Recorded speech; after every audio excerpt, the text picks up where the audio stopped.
As thousands of New Orleanians race along the Pontchartrain Expressway each day, they see the same thing each day near the Broad Street overpass. 3800 Howard Avenue was the longtime address of the Times-Picayune, its clock tower a landmark along I-10. The modernist building met the wrecking ball in 2019. Drive Shack, a high-tech driving range, was set to take its place, but construction stalled almost as soon as it began. A number of lawsuits from contractors allege they were owed millions in overdue bills. The driving range sits in a state of disarray now, as walls of weeds grow taller each day, graffiti artists tag some parts of the unfinished building, and greenery grows over steel beams. Developers say they intend to finish the project, hopefully by 2023. Meanwhile, it sits as is. The Municipal Auditorium has been in a similar state of limbo, but for more than 15 years, a victim of Hurricane Katrina and bureaucracy. It was once home to everything from concerts to carnival balls to high school graduations, Harrah's, and the New Orleans brass hockey team. Mayor LaToya Cantrell envisions an entirely different use for the old auditorium, a new city hall. Neighbors, however, aren't sold on the idea for many reasons, including the decision decades ago to bulldoze several blocks of Treme to build Armstrong Park. People here are still angry and hurt, and so not trusting the city government. Yet another landmark building on the cityscape sits in a sorry state further upriver. Plans to rehab the Market Street power plant, with its twin towering smokestacks, have been tossed around for years. They've gone nowhere. Possible new owners hope they can be the ones to get something done there as part of a plan to build an entirely new neighborhood on the uptown end of the convention center. Across the river from the Market Street power plant is the city-owned Brechtel Golf Course. It too has been vacant since Katrina. A fire recently gutted the old clubhouse, and weeds still dominate the greens. Neighbors in Algiers say it seems like the city has forgotten about it. At the beginning of the Landrieu administration, there was a list of 100 projects. They were all infrastructure projects that were supposed to get done, and it was on that list. It budgeted for, I think, 7 to 8 million is what sticks in my mind, and nothing ever got done with it. It's frustrating to know that that happened, and it's doubly frustrating not to know why and who made that decision and how these decisions get made. Back on the East Bank, the Lindy Boggs Medical Center in Mid-City has been boarded up since the storm. Promises to rehab it have come and gone, but it continues to crumble and collect citations from the city. Mayor LaToya Cantrell recently hinted that something could finally happen with it. There are plans for redevelopment that are forthcoming, and I know, and from previous meetings, actually most recent meetings, that there will be some good news coming to the public about the full restoration. The obvious questions are, why does it take so long for some buildings to get rehabbed? What can be done to speed up the process? And what can the city do to help neighbors? We'll explore the answers to those questions and more in the coming nights. Danny Monteverde, Eyewitness News. It was a usually busy evening along Bayou St. John recently. Some people relaxed along the banks or kayaked in the bayou. Others ran or rode bikes along the Lafitte Greenway. Looming over it all, ominous as ever, was the old Lindy Boggs Medical Center. We have a lot of residents on Bienville who have been having to wake up and look at this out their front windows every morning for 16 years. A chain-link fence has surrounded the former hospital since Hurricane Katrina led to its closure. That doesn't stop people from coming and going, as we saw one recent afternoon. Meanwhile, the building, a canvas for graffiti artists, continues to crumble. Boards have been ripped off some windows, others are broken. Several owners have introduced several plans for the building over the years, but so far none have come to pass. City code enforcement officers are no stranger to the property, nor is the NOFD that responded to a fire inside the building back in 2019. Neighbors worry what else could happen inside the empty halls. If it stays in this state, we'll turn into an emergency. The building is owned by the St. Margaret's Foundation, a nonprofit. A nursing home the foundation opened in 2012 sits right next to the blighted hospital. St. Margaret's vice president told a recent meeting of the Mid-City Neighborhood Organization that COVID-19 wreaked havoc on finances that could have turned the hospital into senior housing.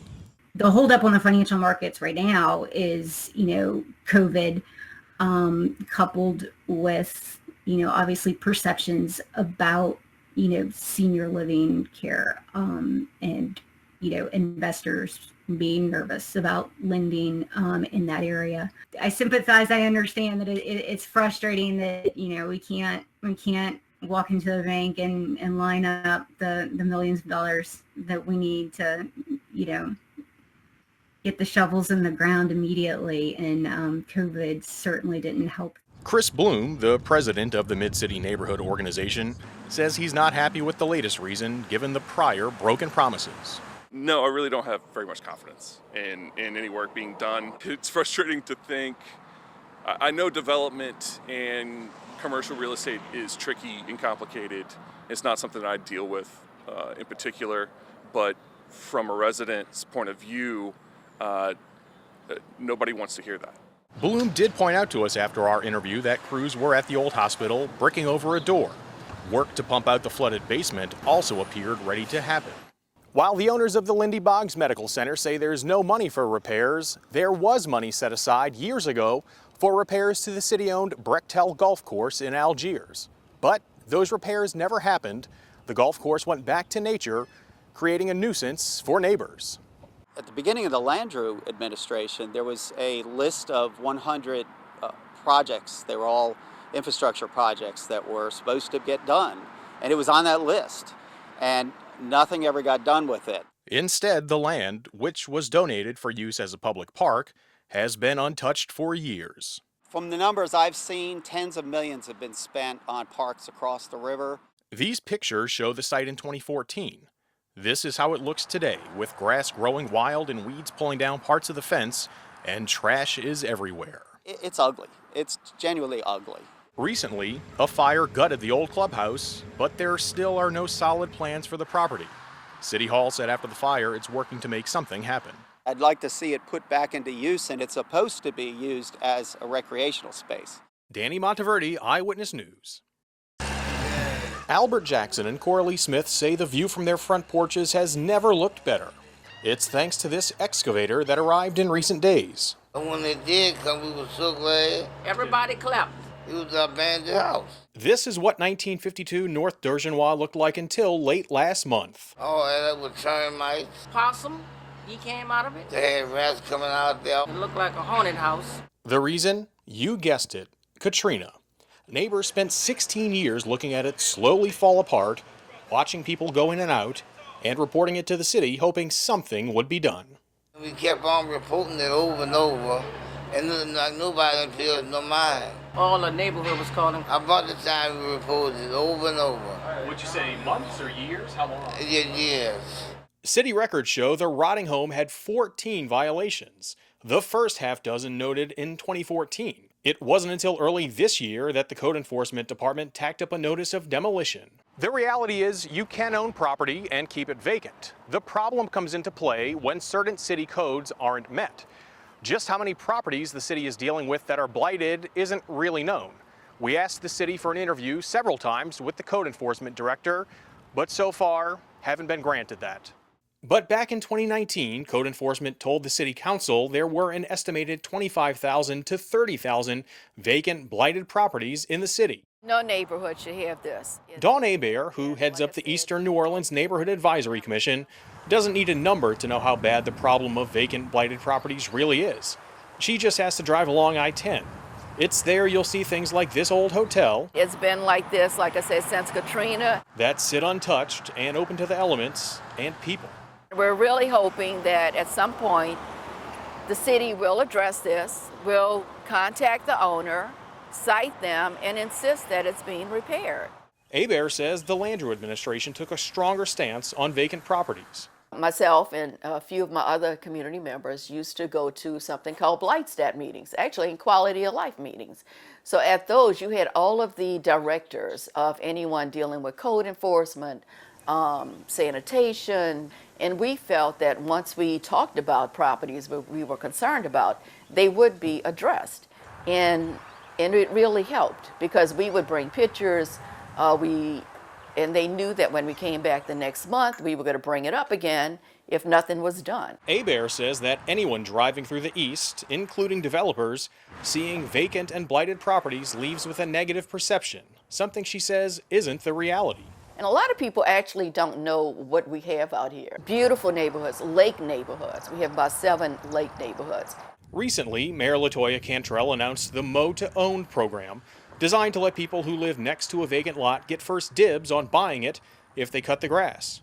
I know firsthand, I have 2 right behind me. Hebert credits Cantrell with that initiative. Before this, developers would come in if it went up for auction, and they would be outbidded on that property. A long legal process can eventually lead to demolition. But for those properties, residential or commercial, that fester, Hebert questions if that threat is enough since so many sit for so long. We do as much as we can do, or legally do, and we can only do so much. So we are expecting the government, our Orleans Parish government, to stand up and take action. Back in the 7th Ward, neighbors say they're just glad they were finally heard. Like a whole new block with that gone. But they know this is just one step. We be hoping somebody can still come cut the grass when it start growing. Another plea these neighbors hope the city hears sooner than their last. Danny Monteverdi, Eyewitness News. The Market Street Power Plant is known for its towering twin stacks that stand out along the New Orleans riverfront. It's also known for the number of times plans to revive it have come and gone, leaving it to slowly crumble. Inside, the rusted bones of the building are accented by colorful graffiti sprayed on over the years by those who dare to enter. This video comes from the Instagram account Abandoned New Orleans, whose owner explores many of the city's vacant buildings. The Market Street Power Plant, which once produced all of the power for the city, has been silent since the 70s when NOPSI, the predecessor to Entergy, shut it down. A possible new owner, made up of several local developers, hopes to revive the building as part of a bigger plan to build a new neighborhood on the uptown side of the convention center. It's not an easy proposition. They're complicated. John Williams is an architect who's worked for some of the biggest developers in town on some of the city's most prominent landmarks, everything from the fairgrounds to the Circle Food Store. Designing the future of the Market Street Power Plant could be one of his next jobs if the sale goes through.